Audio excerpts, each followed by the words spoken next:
We're going to start now the fourth perek on Daf Lamed Hey Amid Beis. And we're talking about a chalutza. And there are two very important results or repercussions of chalitza, other than the obvious repercussion that she can now marry anyone from the shuk. And that is, number one, he can no longer marry her relatives or she his relatives. And number two, she can no longer marry a Kohen. Acholetz liyavimto v'nimtzeis muberes. As it turns out, she's pregnant, which means that if she's carrying a viable being, a viable child, that's called a vlad shel kayama, then there's no yibum. Because yibum obviously only applies when there's a zika, and chalitza only applies when there's a zika. And if he left children, then there's no zika. So nimtzeis muberes, the yolda, bisman shavlad shel kayama, assuming Vlad lasts for 30 days, which means that he's out of the status of a nefel. So now it lemafreya retroactively, we understand very well that the chalitza is not chalitza, and therefore who muter b'krovaseha, he's allowed to marry her relatives, vehi muteres b'krovav, and she can marry his relatives. And in addition, lo pasla min hakahuna, she can marry a Kohen. Basically, the chalitza is worthless. It didn't register. She gave birth to a Vlad shel kayama from her late husband. However, ein Vlad shel kayama, if, as it turns out, heaven forbid, the Vlad is a nefel, and now we can clarify retroactively that she needed chalitza, there was a zikas yibum, then hu asur b'krovoseh, vehi asur b'krovav, u pasla lo min hakahuna. And she is now excluded from kahuna. Now, as a general rule, we discussed earlier on Daf Lamed Hey Amid Aleph that a man is not allowed to marry a woman immediately after the death of her husband or the termination of her previous marriage, because we need havchana and we need to wait a minimum of 3 months. Because otherwise we're not sure if the child is from the first husband or the second husband. The Mishnah says, Hakonis es yevimto, if a man fulfills the mitzvah of yibum within a short period of time after his late brother died, and he didn't wait the 3 months, nimtzeis muberes v'yolda, and although he went ahead and he did yibum, she turns out to be pregnant. She gave birth. Bisman shavlad shel kayama. Imagine, if she gives birth to a viable child, then there never was a zikas yibum, which means that she had the status, as far as the Yomi is concerned, of an eishes ach, which is a very severe chiyuv krisus. Yotze, first of all, he has to give her a divorce. He cannot remain married to her for 1 minute. And number two, chayavim b'karma. They, she, and he, each separately are obligated to bring a karban chatas for violating what would have been b'mezid a chiyuv kares. And im ein Vlad shel kayama, if the Vlad dies, then yikayim. Then he can continue married to her. He fulfilled the mitzvah of yibum because his brother left no viable child. Safek. What happens if, by jumping the gun, it turns out that we're in a doubt situation? She's pregnant. We don't know if the Vlad is a 9-month baby to her late husband or a 7-month baby, a preemie, to her current husband. Safek ben Tisha l'rishon, v'safek ben Shiva li'achron, Yotzi. So Safek Isur Kares, Aleshes Achi's got to divorce her. Vavlad kosher. Now, you and I would have said intuitively, the Vlad here is a mamzer because there's mamzeres from chayve krisus. But the answer is mimadavshach. If this child is the child of the first husband, then his conception had nothing to do with the violation of an Isur Kares. And if an event that the child is the son of the second husband, that means that the first husband, the late brother, left this world without any zera, and therefore his surviving brother has been Mekayim the mitzvah of Yibum. So the child is okay. No issues whatsoever about the status of the child as far as the call. However, v'chayavim be'osham tolui. In a case of a violation of a suffix chiyuv kares, there's a different kind of a korban, not a korban chatos, but rather a korban osham tolui. The Gemara says itmar hacholetz lemuberes v'ipila. Here's a case where at the time that he gave the chalitza, she was a muberes. At that moment, we have no way of predicting, no way of knowing whether the vlad is valid, meaning kayoma, and therefore he's living with Eishesach, or the vlad is Eino Shel kayoma, and therefore there's a mitzvah of Yibum. Ve'ipila. At the end of the day, she miscarried, and therefore we now know retroactively that the chalitza that he gave her was a valid chalitza because she didn't carry a zera, a vlad shel kayoma from her late husband. So Rabbi Yochanan Amar, Eina tzricha chalitza min ha'achim. There's no need for a new replacement chalitza. The chalitza turns out to have been a very fine chalitza. Again, we couldn't have known it at the time, at the moment of the chalitza, but now it becomes clear it was a valid chalitza. Reish Lakish Amar tzricha chalitza min ha'achim. Reish Lakish now undermines and invalidates the chalitza. And the Gemara now analyzes. Rabbi Yochanan Amar Eina tzricha chalitza min ha'achim chalitza muber shma chalitza. Meaning, the chalitza of a muberes is a valid chalitza if we clarify later on that indeed she was not carrying a vlad shel kayoma. Ubias muberes shma bia, and he was miyabim her, and it turns out that although she was a muberes, she gave birth to a nefel, a vlad sheina shel kayoma. The yibum is valid. Reish Lakish Amar tzricha chalitza min ha'achim. Why? Because chalitzas muberes lo shma chalitza. Ubias muberes lo shma bia. There's no chalitza that could be valid. There's no yibum that could be valid in the case of a muberes. But my komifligu. Ibo say makra, Ibo say misvara. Ibo say misvara.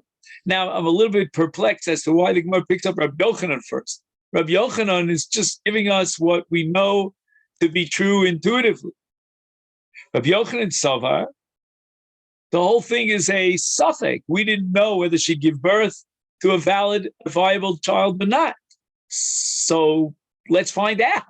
Let's just do the research. And at the end of the day, we found out that it was a Vlad Sheina Shel Kayom. The Yov Elio had Elio Hanavi with his Nevuah come, the Yom Alonu, he would have said to us, the Abram Ipule Mapola, that her pregnancy will end up in a miscarriage. Milav bas chalitza v'yibamu hachinami.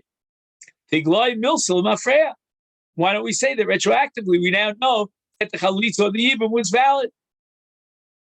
I have no problem with that. Do you? I mean, it seems intuitively correct. Right. Reish Lakish Amar tiglei milsil mafreya lo amrina. Now, what does that mean? We don't apply the principle of lemafreya. You had a suffix, you didn't know. You know, had you had an ultrasound, you would have found out maybe, but you didn't have access to an ultrasound. Is Reish Lakish denying the whole concept, which is kol tarakula? Wherever you turn, there's always a concept of lemafreya.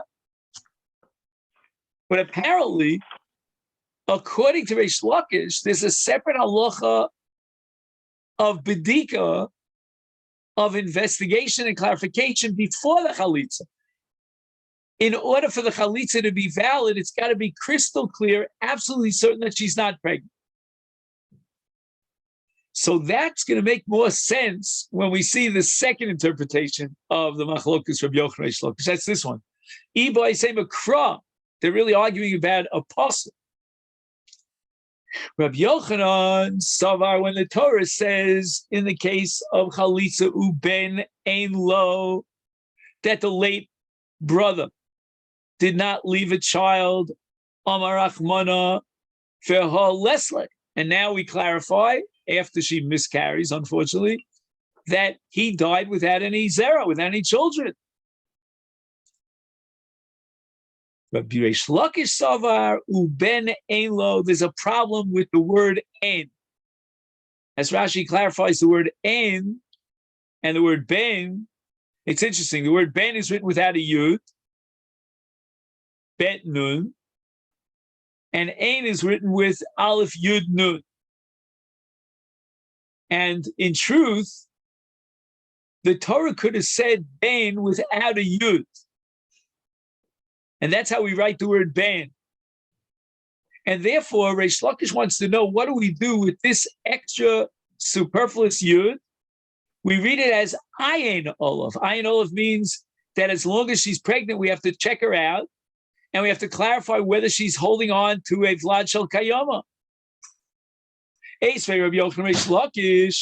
Let's take a look at our Mishnah. Our Mishnah says if a man gives chalitza to a Yevamot, and she turns out to be a mu'uberes, if ein Vlad Shel Kayama, if the child turns out to be a miscarriage, then hu aser b'krovoseha, it means that the chalitza is valid, and therefore he can't marry any of her relatives. He asur b'krov, she can't marry any of the relatives of the choletz. Upsola min hakahuna, and she can no longer marry a Kohen. Bishlei melididi, says Rabbi Yochanan, this makes sense according to my view. The Amina, that my shita is that chalitza is muberes shma chalitza, it's a valid chalitza, is mishum hachi psola.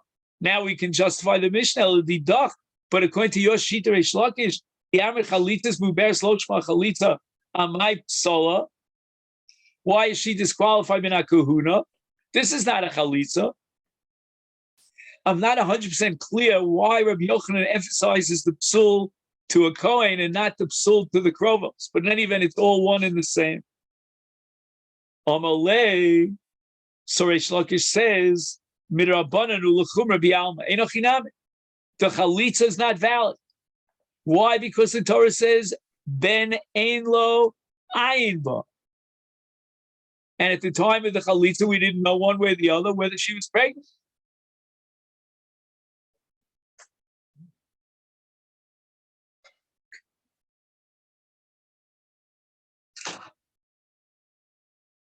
But the Rabbanan considered chalitza that looks like chalitza, and it smells like chalitza, as if it were chalitza. And they made a chumrah that we should consider it like chalitza, and this chalitza, although it's not valid, passes up from kahuna. We're afraid of the spectator that he's going to think that this chalitza was a valid chalitza, and yet she's marrying a Kohen. Does that mean that a chalitza is allowed to marry a Kohen? He'll come to the wrong conclusion. Ika Diamri, we have another transmission, just the opposite. Eisvei Reish Lakish Rabbi Yochanan. When Reish Lakish read our Mishnah, he thought it was a support for him and a kasha on Rabbi Yochanan. How so? The Mishnah says that if he gives chalitza to his Yevamot and she turns out to be pregnant, ein Vlad Shel Kayama, if she miscarries, hu asur b'krovo sevi, asur b'krovo, hu psola min hakahuna, Bishlema says Reish Lakish. According to my understanding, the Amina that I have a shita that chalitza is muberes lo shema chalitza, it's not a valid chalitza when she's pregnant. I knew the Ketani, now I understand why the Mishnah adds psola min hakahuna to tell us and be mechadesh that even though the chalitza is not valid, nevertheless the facsimile, that which looks like chalitza is midrabanan considered like chalitza, and it disqualifies henceforth from marrying a Kohen. L'chumra b'alm. The lo ketani, and I understand why it doesn't say in the Mishnah eina tzricha chalitza min ha'achim. And the reason for that is because she does need chalitza min ha'achim. According to Reish Lakish, the chalitza itself was invalid because she was a muberes. El didach. But according to you, Rabbi Yochanan, Eina tzricha chalitza min ha'achen miboile.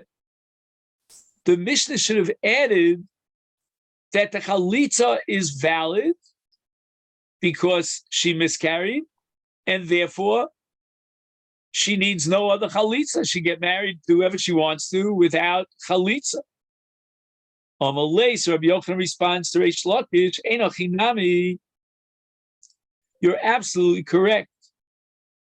And the Tana should have told me the chiddush that chalitza, in the case of Muberes, is ksheira. She doesn't need a chalitza afterwards from the achin. But the reason why the Tana omitted that and only emphasized the fact that she's psula lekahuna is Aidi the Tani Reisha lo psala Tani nami seifa psala.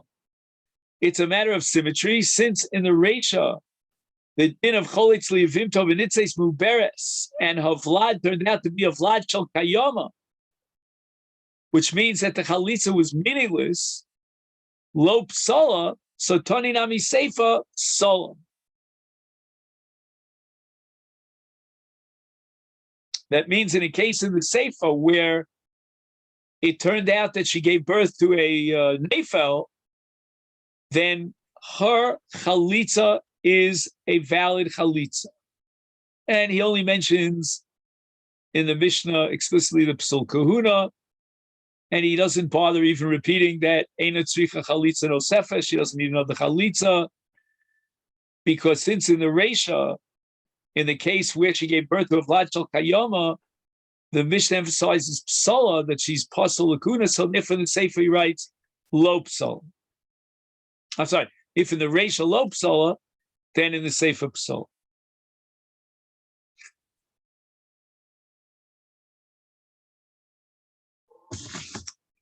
Eisvei Rabbi Yochanan l'Reish Lakish. The Mishnah in the Sefer says ein Vlad Shel Kayama yikayim. If, as it turns out, she miscarried, there's no need for a replacement chalitza. Bishleim Amina chalitza muberes shma chalitza be muberes shma bia is mishumach iktani yikayim. And the word yikayim means that the marriage of the Yavam can continue, and he doesn't even have to come with another Maisa Bia. The original Bia is Konahar as the Yevamot. She's now an Eishes Ish. El Vidcha, but according to Reish Lakish, the Amrit, your opinion is Chalitas Muberes Loshma Chalitzu Bias Muberes Loshma Bia. It should have said in the Mishnah, Yachzar v'yival v'yakayim b'ya. He needs another Be'ila because the first Yibum is not valid. So the Gemara re-explains the Mishnah according to Reish Lakish, Ma Yikayim. What does the Tana mean by Yikayim? It doesn't mean that it depends upon his will. Does he want to keep her as a wife? Or does he want to divorce her? But rather, Yikayim means that since she miscarried, Yachzor v'yival. And then V'yikayim. Sagi b'lav hachi. In other words, he cannot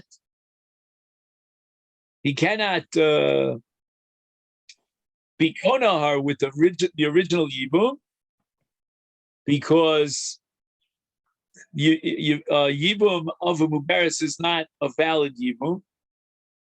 And now he's going to need another Be'ila, a second Be'ila. What does that mean, a second Be'ila? So Rashi says the following. And I have a summary of Rashi here in the Masechet. Hare Eino Yachal Lefotra beget. He cannot just simply deliver a get Lilo Bia Shnia, without a second Be'ila after her miscarriage. Why? So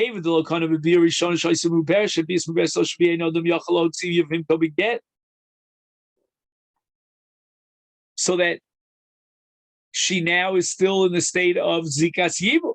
And you can't break up a Zikas Yibum with a get. You need Chalitza, but Chalitza is also not an option because he already had a relationship with her. He was Baal. And therefore, after Hapola, he's going to have to do another Be'ila to make a Kinyan. And then, if he wants to retain her, then at some point or other, he could be motzi her begin. Ika diamri.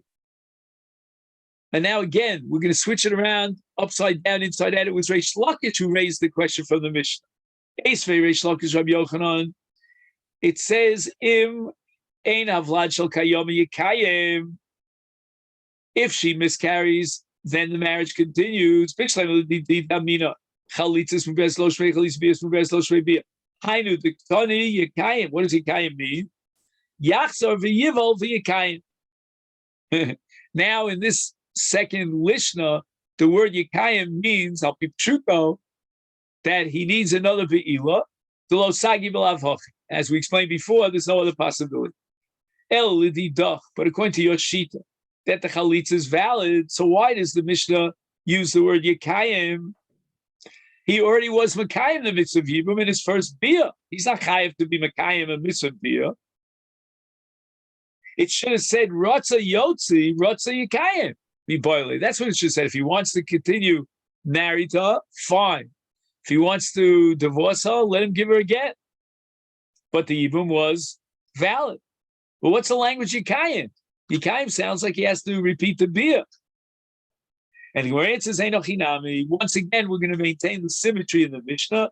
Ivy the Tani Reisha Yotzi. In the Reisha, we speak about a case where the Vlad turns out to be a Vlad Shel Kayoma, and therefore Yotzi has no choice but to divorce her because she is an Ashes Ach. Is therefore now Taminami Sefer, in order to maintain the symmetry, the mirror image of the Sefer is Yikayim. Yikayim v'loshen chiyuv, meaning it doesn't mean that he's chayiv l'kayim, but if rotza l'kayim, he could be mekayim rotza yotzi yotzi. Meisvei. Now the Gemara raised an objection to Rabbi Yochanan. Hakone says Yevimto, we have a brayso. V'yachach nimtzeis mu beres harei lo tinase tzarasa shem yehi vlad shel ben kayom. So it turns out that the Yevamot was a muberes, and he went ahead, the Yevamot, he had a relationship with her, meaning he was mekayim what he thought was the mitzvah of Yibum. Lo and behold, she gave birth to Ben Kayoma. So his relationship with her was that of a violation of a chiyuv kares of Eishasah.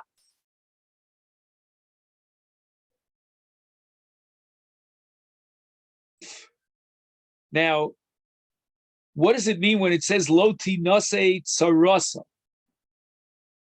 The Gemara says adrabah ki avi avlad ben kayoma mifterei tsarasa. Why are you inhibited about allowing the tzara to get married? There's no mitzvah of yibum. There's no zik of yibum. The mess left zera shel kayoma. So why are you telling me that the tzara is still tied to her apron strings and she can't get married? Ella ema, but therefore you have to rewrite the brisa, the text of the brisa, and it should say akones es yevimto v'nimtzeis muberes lo tinase tzarasa shema lo yehei avlad ben kayom. Instead of shema yeh vlad ben kayom, shema lo yehei vlad shel kayom. And if she'll miscarry, then the Vlad is not a Vlad ben Kayoma. And the mess died without leaving any zera. And therefore the tzara is kukal yibo.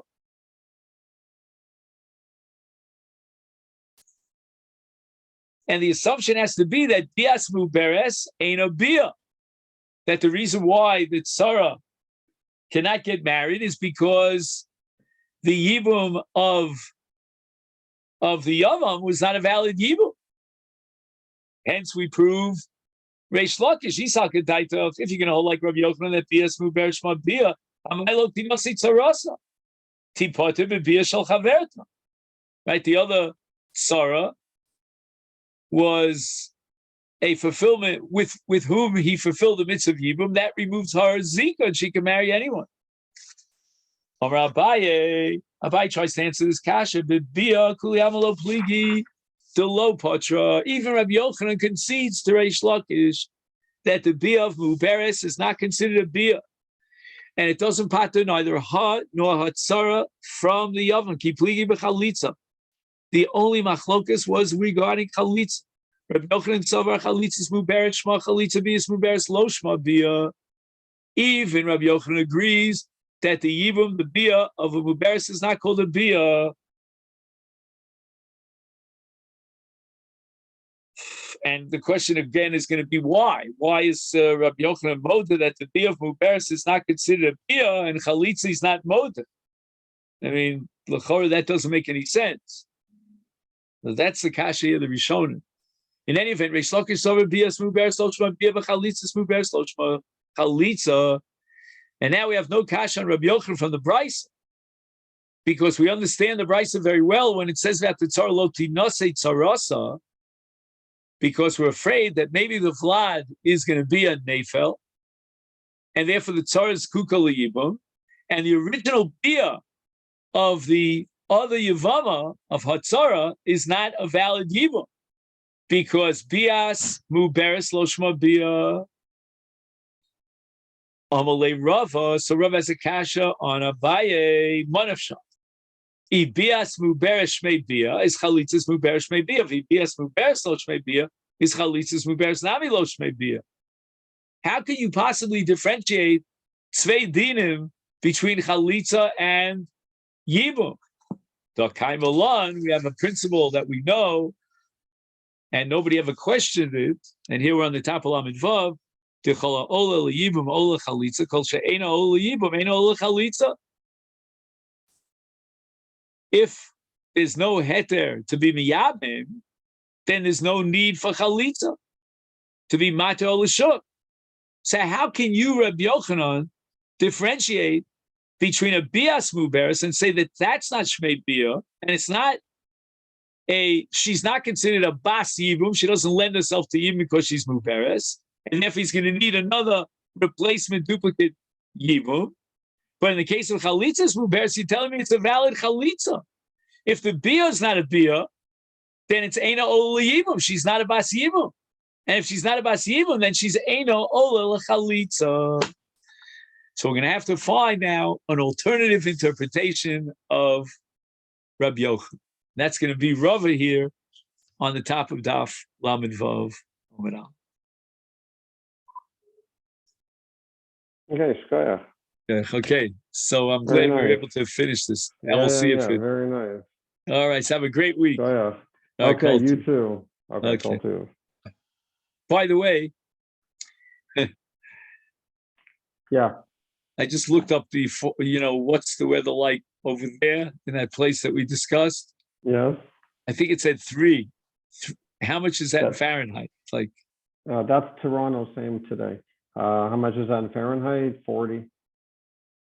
Oh, okay. It's pretty cold. That's 0. Yeah. But it looked like that for the whole week.